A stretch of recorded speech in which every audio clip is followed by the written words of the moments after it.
So hi, I'm glad you're back, and today we're going to talk about overwhelm and what it is to be overwhelmed with life. And I don't know if you're like me, but I struggle with that, and often because everything needs to be done at like now or an hour ago, and that feeling that it's impossible and how we can deal with that. So overwhelm translates into stress in our bodies and in our soul. And I'm going to share with you 5 or so tips on things that you can do to relieve the overwhelm when life seems too much. And if you're like me, no matter what season you're in, you can experience this, or you experience it from time to time. And because I've experienced it, I've come up with some tips that I can share with you, but they're also reminders to me because I haven't totally gotten control of this, and it crops up again almost on a daily basis. That feeling that I need to do everything now. And so I don't know if you're like me. Let me know. And here we go. So there have been many times in my life where I have been overwhelmed. Sometimes it's because of a situation like when the kids were sick, and maybe several of them were sick. And I can remember back to a time when they all got chicken pox, and I had 4 kids at the time, and they all peaked within a short period of time of each other, and so that it was hard. And I was thankful for that friend of mine who happened to stop by right when my 9-year-old was like on the floor, just rubbing his back because he was so miserable. And she went out because I couldn't leave the house. I couldn't leave the kids. My husband was working for hours. He was gone and he couldn't stay home. And she went to the store and got me the stuff to give him an oatmeal bath. And just, so what do you do when you have a situation in life like that, and you have things that you need to do, but the needs of the children come first? Or another situation, even like with now when I'm an empty nester, that means that you have to do everything at once and right now, or that feeling that you need to. And what do you do? So thankfully, these seasons don't last forever, and I can get back on track, and you can get back on track. And currently, I'm not in this place, but I know that these situations will crop up again from time to time. And so these tips will help you. And I'm sure I'll need these tips again for myself, and maybe you can use these for your situation. And there's nothing new in these tips, but having them in one place where you can, and just listening to somebody else share about them helps you know that you're not alone. And so that even though you might be feeling overwhelmed, that you'll know how to deal with that overwhelm. And so that when I am overwhelmed, it's that feeling that I need to have some tools to deal with it. So how to avoid feeling overwhelmed with life. And here are things that might help. The first thing is to remember the importance of preventing overwhelm in the first place. So we're going to look at that. There are lots of things that we cannot control, and just knowing that we maybe can't control that particular situation. Like when my children had chicken pox all at once, I couldn't control that.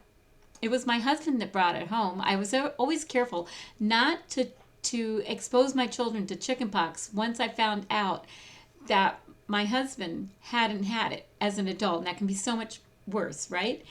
And before I realized that, I was ready to take my kids to play with this family that had chickenpox. And my husband was like, well, wait a minute, I haven't had it yet. So it was kind of humorous when he was the one who brought it home. And he did pretty good with it. But he laid on the sofa and exposed them all to it all at once because they were all around him. And so when you have sick kids, or you have a global health disaster like happened to us a few years ago, what do? And you give yourself grace. And you just don't worry that everything can't be done all at once or isn't done and you can't keep up with it. You have to deal with that crisis. And you have to roll with the punches. And you don't want to throw in the towel. You don't want to give up. You never give up. You can do this. You'll need Jesus. You'll need the Holy Spirit to get you through the situation, but you can get through that. And so you don't want to max out your to-do list anytime at all, because if you have too much on your to-do list on a day-to-day basis, when that crisis happens, which they do happen in life from time to time, you don't want to be so stressed out in the first place that the added stress of this new situation will max you out and just leave you just bent out of shape, and just so you can't deal with life in the first place, and then you added so much more. So you want to give yourself some slack, and or when something happens that's unexpected, you'll reach the limit on overwhelm. So what do you do when you feel overwhelmed? What are the things that you can do? So first of all, you want to create balance in your life on a day-to-day basis so that you are not doing too much. I try to do only, or put on my list only what I think I can pretty much do in that day. And I'm learning that if I don't, that I move it to the next day. I have like 3 things each day that I need to do that I put at the top, those 3 things. And although there might be some other things, if I can't get to them more and more, I'm learning to be okay with that. That sets me up in a good place when I have something unexpected happen. The other thing I try to do is to take care of myself. So there's 2 things that are very important to me as I start each day. One is that I work out.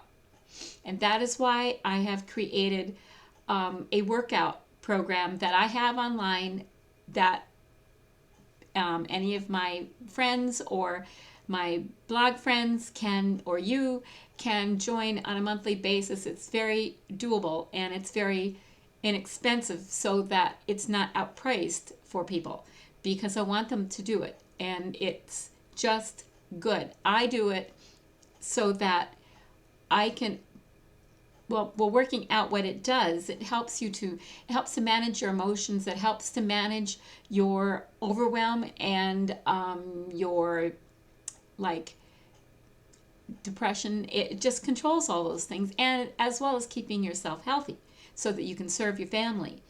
And the other thing is that I really prioritize my time with Jesus and reading my Bible every day.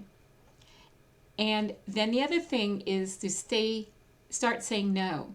I've been saying no for years and limiting the amount of things I do outside of my home. When I was raising my kids, it was not the time that I did things outside the home too much, especially because I homeschooled them, and I was a support group leader for our homeschool group, so that there was only so much I could do.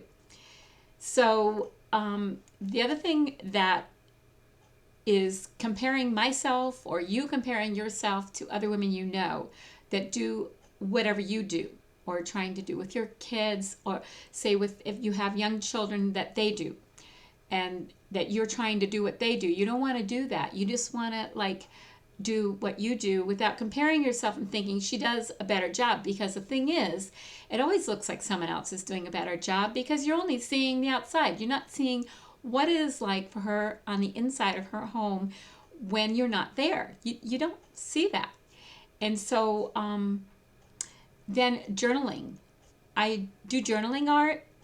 After I have my quiet time, I do that, and I scripture write. I write out Bible verses, a couple every day. So those things are really good things that help you to decompress and help you to not feel you're overwhelmed so much. And it might take me just 5 or 10 minutes, and it helps. And today I was reminded of something I used to do with my kids, and to journal, like write out for 5 minutes each day and just do a free writing thing. And it helps you to decompress. And even if you write about your overwhelm and write about something that's bothering you with somebody else or a situation, that helps so much. And another thing you can do is to write out a step-by-step plan. I think this is more than 5 of things that of ways to cope with something that's going on. What are you going to do? Just write it out and make a little list, a small list, not an overwhelming list. And the other thing I always talk to myself and remind myself is to just do the next thing. I think that originally came from Bob Jones. I don't remember, junior or senior, I don't know. But Elizabeth Elliot often said that. Just do the next thing. And that's a big deal on how to deal with how you are overwhelmed with whatever's going on in your life. And then to declutter. Just take all the junk out of your rooms in your house. Gradually start working on that and declutter. Clear the surfaces so that you're not feeling overwhelmed with how much you have every day. I used to have clutter that I was working on a coffee table or a part of the table in the living room, kitchen, and I ended up just doing away from that. And now, even on my desk, I used to have like a wreck happening. I get all the things out that I was hoping to do that day. Now I only get the things out that I'm going to do now and then put it away so that at the end of the day I clear it. But that took me years. We used to push it aside when we needed to eat. Especially once the kids grew up. They saw how I had half the table with all my junk on it that I was needing to do for my blog and all the things I was involved in. My kids would probably be surprised. But that was on the coffee table when they were growing up, and I moved it to the table. And then I moved it to my desk when I stopped and cleared the table off finally. But then I taught myself gradually how to just keep my desk itself clean. And I don't even want a big desk at this point because I've learned to you can only keep so much on a small desk. So those are some tips. Create balance, take care of yourself, start saying no, don't compare yourself to others, journal because that gives you clarification. Do a free writing and a step-by-step plan, and just do the next thing and declutter. I think that's around 8 things, not 5. So I hope that encourages you. There was another thing, but I kind of covered it up with a screen here, that I am going to share in the it's like a song, and I'm going to share a poem. I'm going to share it below in the description after I'm done because I can't get at it right now. But I think it will encourage you, so look on the description. See you next time.